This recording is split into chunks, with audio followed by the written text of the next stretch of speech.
तो आपके पाठ 14 है लोकगीत।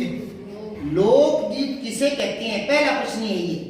अगर मैंने आपको टेस्ट में दे दिया 2 नंबर का प्रश्न है, तो आपको क्या लिखना है, सुन लो लोकगीत की परिभाषा। लोकगीत ग्रामीण अंचल में, ग्रामीण क्षेत्र में, घरों में, विशेष त्योहारों पर, विशेष उत्सवों पर या और कोई मांगलिक पर्व पर गाए जाते हैं, उन्हें लोकगीत कहते हैं। ठीक है।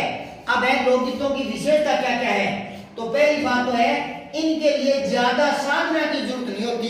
जैसे आता ना सारे गामा पा नी सा, और कोई जो शास्त्रीय संगीत होता है ना, उनके लिए साधना करनी पड़ती है, रियाज करनी पड़ती है, बहुत मेहनत करनी पड़ती है, तब जाकर वो सीखे जाते हैं। लेकिन लोकगीत तो हमारे घरों में, विवाह शादियों में माताएं दादियां जो है वो गाया करती है और छोटे छोटे बच्चे सीख लेती है ना। तो इनके लिए ज्यादा अभ्यास की जरूरत नहीं पड़ती। दूसरी विशेषता है देहात के लोगों में ज्यादा प्रिय होते हैं ये। शहरी क्षेत्र में लोकगीत कम चलते हैं, ग्रामीण इलाके में लोकगीत ज्यादा चलते हैं। तीसरी, इनकी रचनाएं ग्रामीण लोग खास तौर पर स्त्री कर लेती है। ठीक है ना।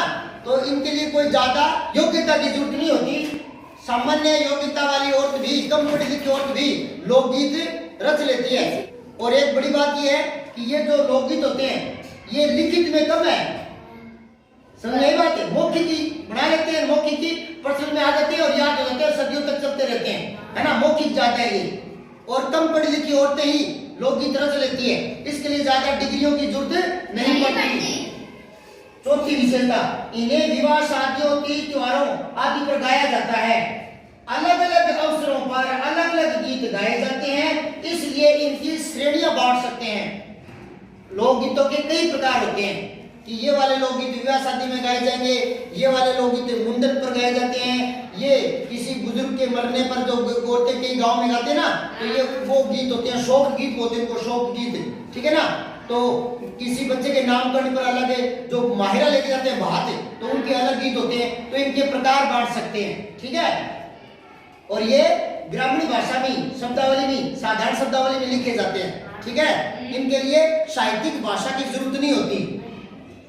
इनके लिए विशेष वाद्य यंत्रों की आवश्यकता नहीं होती। वाद्य यंत्र होता है जो गीतों के साथ संगीत के लिए बजाने के लिए उपकरण होते हैं, वाद्य यंत्र, है ना। तो उनकी जरूरत नहीं होती। औरतें छोटे से ढोलक के साथ ही गा लेती है ना, और खड़ताल होती है उनके साथ ही गा लेती है, और कुछ भी नहीं होता तो ताली बजाकर खुद ही गा लेती है, और बिना वाद्य यंत्रों के।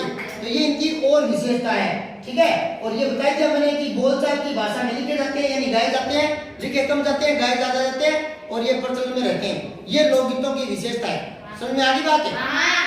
तो ये 2 नंबर का प्रश्न था परिभाषा।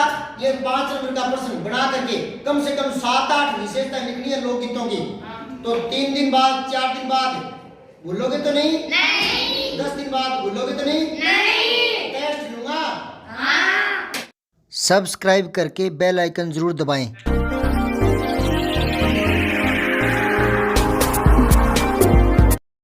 जय हिंद, विजय हिंदी।